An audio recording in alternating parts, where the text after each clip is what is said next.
ইসলামী দলগুলো যদি সারা বাংলাদেশে একতা ঘোষণা করে, যদি ঐক্যের সেতুবন্ধনে আবদ্ধ হয়, বিএনপি আওয়ামী লীগ দুটো দল মিলেও এদের সঙ্গে কোলে উঠতে পারবে কিনা সন্দেহ।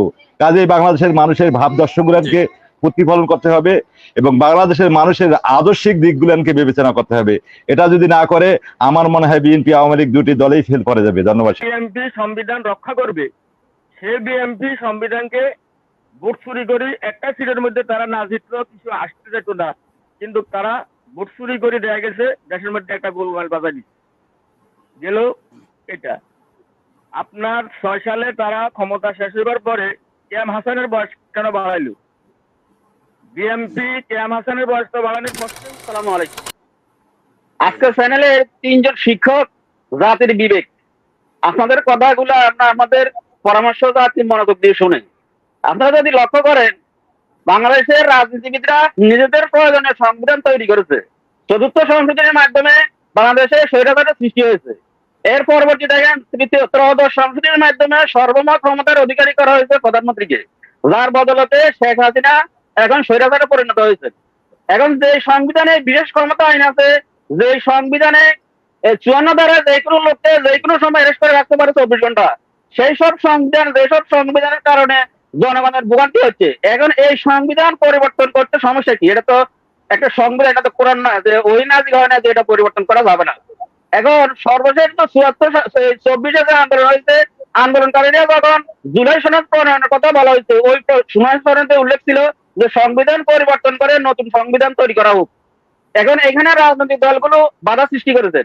এখন যে সংবিধান সংস্কার কমিটি হয়েছে, গত 10 মাসে ওনারা এখনো ঐক্যমত বুঝতে পারেন নাই। তা আপনারা কি মনে করেন যে রাজনৈতিক দলগুলো শেষ পর্যন্ত জনগণের কাজ করার জন্য বা জনগণের পক্ষে কাজ করার জন্য শেষ পর্যন্ত ঐক্যমত বুঝতে পারবেন? ধন্যবাদ আপনাদের সবাইকে। জি, ধন্যবাদ। সাইফুল ইসলাম। সম্মানিত সঞ্চালক ভাই, অতিথিবৃন্দ, বিশ্বের যে যেখান থেকে দেখছেন শুনছেন, আসসালামু আলাইকুম।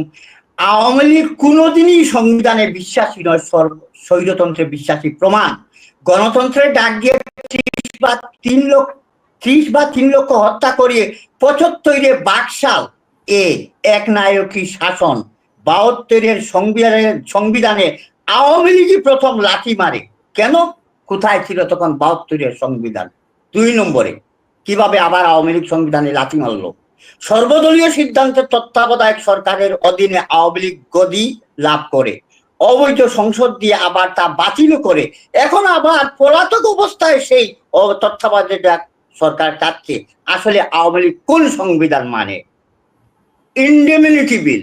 যতটা ইন্ডেমনিটি বিল হয়েছে সব আওয়ামী লীগের আমলে। মোস্তাক আওয়ামী লীগের ছিল যে 75-এর পূর্বে কোনো বিচার করা যাবে না। এই যে ইন্ডেমনিটি, রক্ষী বাহিনী গঠনের পূর্বে রক্ষী বাহিনীর কার্যক্রমের বৈধতা। 3 নম্বর ইন্ডেমনিটি, বিদ্যুতের ব্যাপারে যা খরচ করা হয়েছে তা অপ্রশ্নযোগ্য। মূলনীতি সমূহ আমার মাওলানা ভাই একটা সুন্দর, এই 2011 সালের সংবিধানের 2য় ভাগের এর 2য় ভাগের মূলনীতি সমূহে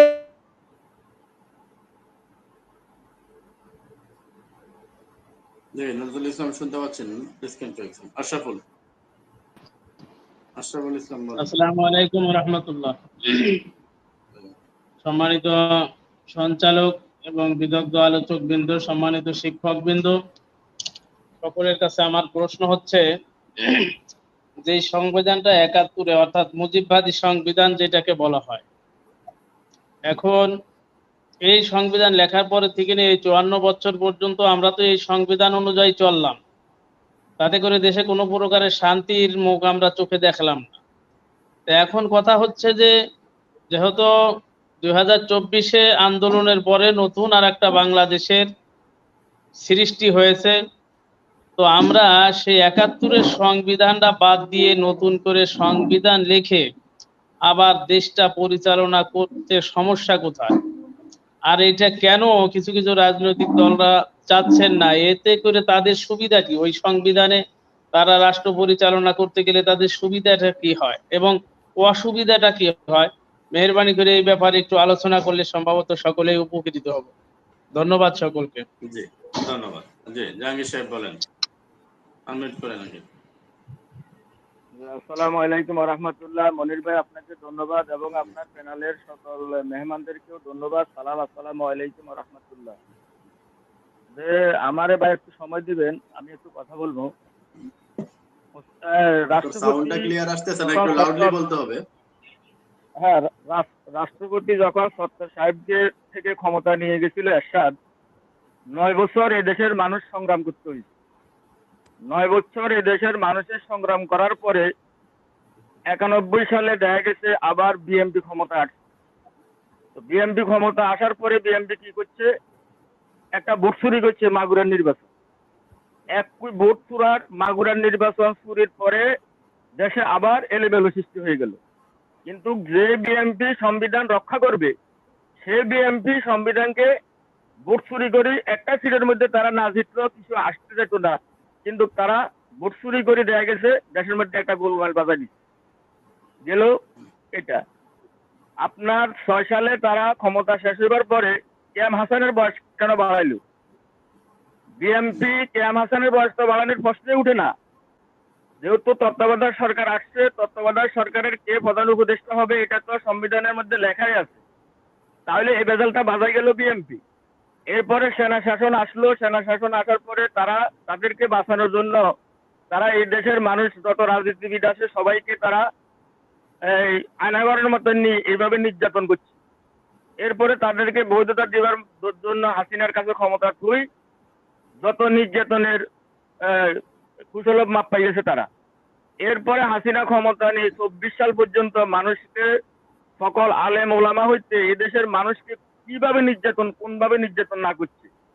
এখন ডক্টর ইউনূস ক্ষমতা আছে, তাহলে ডক্টর ইউনূস যদি সংবিধান সংশোধন করে অথবা নতুন করে সংবিধান করে, বিএনপির অসুবিধাটা কোন জায়গায়? বিএনপি তো 91 সালে ক্ষমতা আসিত করতে পারে নাই, করতে পারছি নাকি? যে 9 বছর ধরে হোসেন মোহাম্মদ এরশাদ সরে যে দেশ চালাইছিল, বিএনপি 91 সালে আসি কি করছে আমরা দেখি না এদেশে।